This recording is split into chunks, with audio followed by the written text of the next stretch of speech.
Once upon a midnight dreary, while I pondered weak and weary over many a quaint and curious volume of forgotten lore, while I nodded nearly napping, suddenly there came a tapping, as if someone gently rapping at my chamber door. "'Tis some visitor," I muttered, tapping at my chamber door. Only this and nothing more. I remember, it was in the bleak December, and each separate dying ember wrought his ghost upon the floor. Eagerly I wished the morrow, vainly I had sought to borrow from my books a cease of sorrow, sorrow for the lost Lenore, for the rare and radiant maiden whom the angels named Lenore, nameless here forevermore. And the silken, sad, uncertain rustlings of each ominous purple curtain thrilled me, filled me with the fantastic terror never felt before, so that now, to still the beating of my heart, I stood repeating, "'Tis some visitor entreating entrance at my chamber door, some late visitor entreating entrance at my chamber door.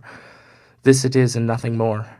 Presently my soul grew stronger, hesitating then no longer. "Sir," said I, "or madam, truly your forgiveness I implore, but the fact is I was napping, and so gently you came rapping, and so faintly you came tapping at my chamber door, that I scared for sure I heard you."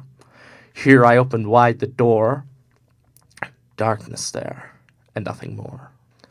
Deep into the darkness peering, long I stood, wondering, fearing, doubting, dreaming dreams no mortal ever dared to dream before.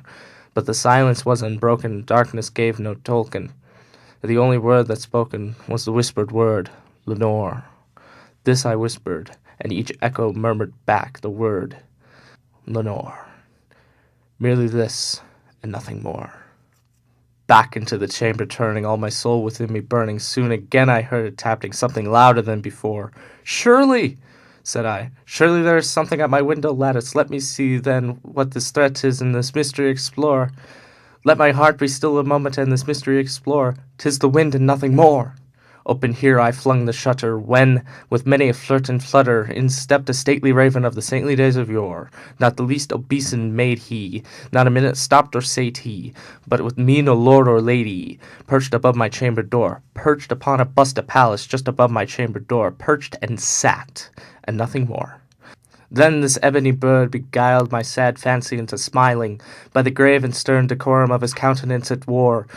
"Though thy crest be short and shaven, thou," said I sure no craven, ghastly, grim, and ancient raven, wanderings in the nightly shore. Tell me what thy lordly name is on the night's Plutonian shore." Quoth the raven, "Nevermore." Much I marvelled this ungainly fowl here discourse so plainly, though his answer with little meaning, little relevancy it bore. But we cannot help agreeing that no living human being ever yet be blessed with seeing such a bird above his chamber door, bird or beast, above the sculptured bust above his chamber door, with such a name as Nevermore. But the raven, sitting alone on the pallid bust, spoke only that one word, as if his soul in that one word he did outpour.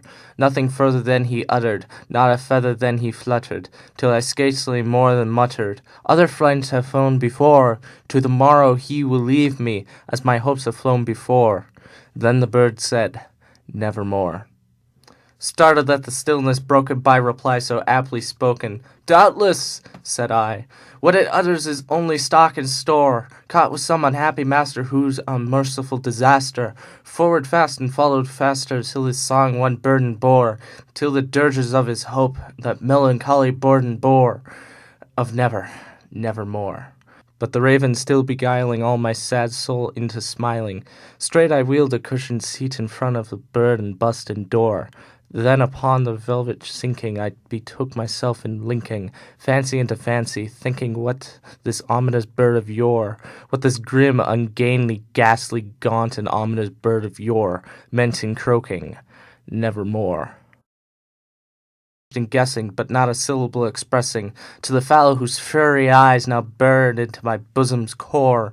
This and more I sat driving, with my head at ease reclining, on the cushioned velvet lining of the lamplight's gloated ore, and when the velvet violet lining with the lamplight's gloated ore, she shall pass, nevermore. Then methought the air grew denser, perfume from some unseen censer, swung by cellophane whose footfalls tinkled on the tuffet floor. "Wretch!"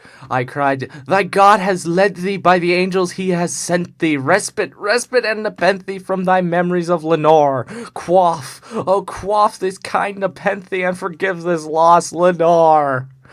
Quoth the raven, "Nevermore." "Prophet," said I, "thing of evil, prophet still, if bird or devil, whether tempter sent or whether tempest tossed thee here ashore, desolate yet all undaunting, on this desert island enchanted, on the home by horror haunted, tell me, truthfully I implore, is there balm in Gilead? Tell me, I implore." Quoth the raven, "Nevermore." "Prophet," said I, "thing of evil, prophet still, if bird or devil, by the heavens that bends above us, by that God we both adore, tell this soul with sorrow laden if, within the distant Aidenn, I shall clasp the saintly maiden whom the angels named Lenore, clasp the rare and radiant maiden whom the angels named Lenore." Quoth the raven, "Nevermore." "Be that word, I died a parting." "Bernard, feed!" I shrieked upstarting. "Get thee back into the tempest and the night's Plutonian shore!